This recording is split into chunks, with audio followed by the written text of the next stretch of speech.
നമസ്കാരം, ന്യൂസ് കാർഡിലേക്ക് സ്വാഗതം.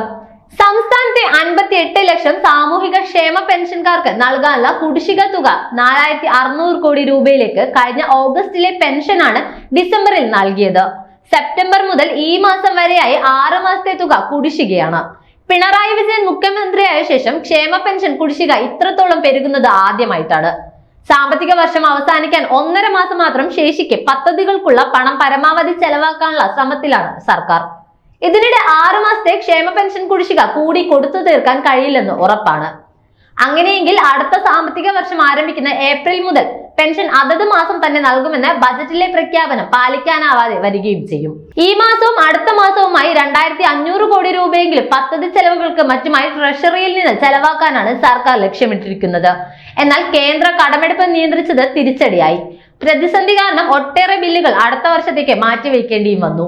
ലോക്സഭാ തെരഞ്ഞെടുപ്പ് ഉടൻ പ്രഖ്യാപിക്കാൻ സാധ്യതയുള്ളതിനാൽ പെൻഷൻ കുടിശ്ശിക ഭാഗികമായെങ്കിലും വിതരണം ചെയ്യാനാണ് സർക്കാർ ആലോചിക്കുന്നത്. സഹകരണ ബാങ്കുകളുടെ കൺസോർഷ്യം രൂപീകരിച്ച് പണം കണ്ടെത്താനായാൽ 2 മാസത്തെ പെൻഷൻ നൽകാനാകും. 1 മാസത്തെ ക്ഷേമ പെൻഷൻ നൽകാൻ 775 കോടി രൂപ വേണം. സംസ്ഥാന സർക്കാരിന്റെ മാത്രം പണം കൊണ്ട് 45.11 ലക്ഷം പേർക്കാണ് സാമൂഹിക സുരക്ഷാ പെൻഷൻ നൽകുന്നത്. ഇതിനു വേണ്ടത് മാസം 667 കോടി. കേന്ദ്ര സർക്കാരിന്റെ കൂടി സഹായത്താൽ 7.42 ലക്ഷം പേർക്ക് പെൻഷൻ നൽകുന്നുണ്ട്. ഇതിന് കേരളം കണ്ടെത്തേണ്ടത് 19.15 കോടിയാണ്.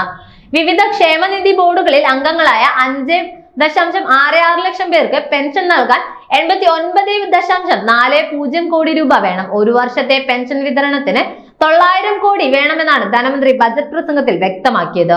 ഏപ്രിൽ മുതൽ സംസ്ഥാന സർക്കാരിന് വീണ്ടും വിപണിയിൽ നിന്ന് കടമെടുക്കാമെന്നതിനാൽ സർക്കാരിന് വേണമെങ്കിൽ ഒറ്റയടിക്ക് ക്ഷേമ പെൻഷൻ കുടിശ്ശിക കൊടുത്തു തീർക്കാനാകും. എന്നാൽ ഇത് മറ്റു ചെലവുകളെ ബാധിക്കും. മാത്രമല്ല, സാമ്പത്തിക വർഷത്തിന്റെ ആരംഭത്തിൽ തന്നെ വൻതുക കടമെടുക്കുന്നത് അവസാന പാദത്തിൽ വലിയ പ്രതിസന്ധി സൃഷ്ടിക്കും. അടുത്ത വർഷം വരുമാനം മെച്ചപ്പെടുത്തുന്നതിനായി ആവശ്യമെങ്കിൽ പ്ലാൻ ബി പുറത്തെടുക്കേണ്ടി വരുമെന്ന് ധനമന്ത്രി പറഞ്ഞിട്ടുണ്ട്. ജീവനക്കാരുടെ പെൻഷൻ പ്രായം വർദ്ധിപ്പിച്ചാൽ മാത്രമാണ് സർക്കാരിന് ഒറ്റയടിക്ക് ചെലവ് നിയന്ത്രിക്കാൻ കഴിയുക. 56 വയസ്സിൽ നിന്ന് 57 വയസ്സാക്കിയാൽ 4000 കോടി 1 വർഷത്തേക്ക് ലഭിക്കാമെന്ന് ശമ്പളം പരിഷ്കരണ കമ്മീഷണർ ചൂണ്ടിക്കാട്ടിയിരുന്നു. അടുത്ത വർഷം പിടിച്ചു നിൽക്കാനായില്ലെങ്കിൽ ഈ പ്ലാൻ ബി ആണോ സർക്കാർ പുറത്തെടുക്കുക എന്ന് കാത്തിരിക്കാം. ഏതായാലും പ്ലാൻ എ തേഞ്ഞു. പ്ലാൻ ബിയും മിക്കവാറും തേയാനാണ് ചാൻസ്.